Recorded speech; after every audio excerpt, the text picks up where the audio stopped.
La prière, grâce à Jésus-Christ, nous ouvre à la Trinité, au Père, au Fils et à l'Esprit, à l'océan de Dieu qui est amour. C'est Jésus qui nous a ouvert le ciel et nous a fait entrer dans une relation avec Dieu. C'est lui qui a fait cela. Il nous a ouvert cette relation avec le Dieu trinitaire, le Père, le Fils et l'Esprit Saint, le Dieu unique.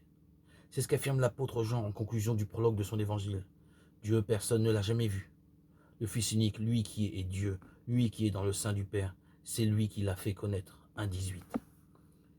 Jésus nous a révélé l'identité, cette identité de Dieu, Père, Fils et Saint-Esprit. Nous ne savions vraiment pas comment prier. Quel mot, quel sentiment, quel langage était approprié pour Dieu. Dans cette demande adressée au Maître par les disciples, que nous avons souvent rappelé, se trouvent tous les tâtonnements de l'homme. Ces tentatives répétées, souvent ratées de s'adresser au Créateur. Seigneur, apprends-nous à prier. Luc 11, 1. Toutes les prières ne se valent et toutes ne sont pas appropriées. La Bible elle-même atteste du mauvais résultat de nombreuses prières qui sont rejetées. Peut-être que parfois Dieu n'est pas content de nos prières et que nous ne nous en apercevons même pas. Dieu regarde les mains de celui qui prie pour les rendre pures. Il n'est pas nécessaire de les laver, mais plutôt de s'abstenir de mauvaises actions.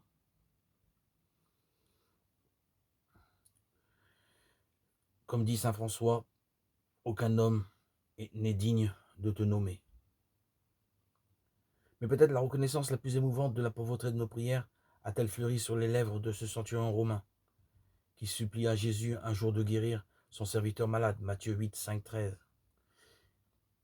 Il se sentait complètement inadapté. Il n'était pas juif, c'était un officier de l'armée d'occupation détesté. Mais son souci pour son serviteur le pousse à oser, et il dit, « Seigneur, je ne suis pas digne que tu entres sous mon toit, mais dis seulement une parole, et mon serviteur sera guéri. » Verset 8. C'est la phrase que nous répétons nous aussi dans chaque liturgie. Dialoguer avec Dieu est une grâce.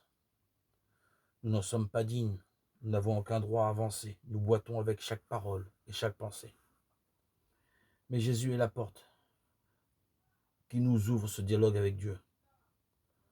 Pourquoi l'homme devait-il être aimé de Dieu? Il n'y a pas de raison évidente, il n'y a pas de proportion.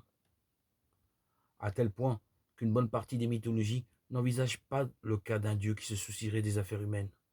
Au contraire, celles-ci sont pénibles et ennuyeuses, tout à fait négligeables.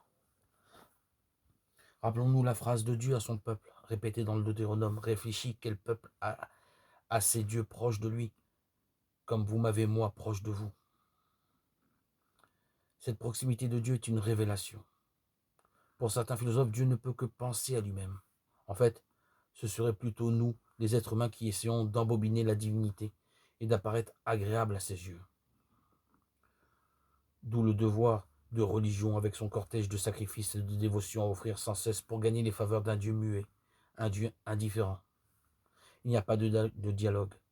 C'est Jésus seul, c'est la révélation de Dieu avant Jésus, à Moïse, lorsque Dieu s'est présenté. C'est la Bible seule qui a ouvert le chemin du dialogue avec Dieu. Rappelons-nous, quel peuple a ses dieux proches de lui, comme tu m'as, moi, proche de toi. Cette proximité de Dieu nous ouvre au dialogue avec lui.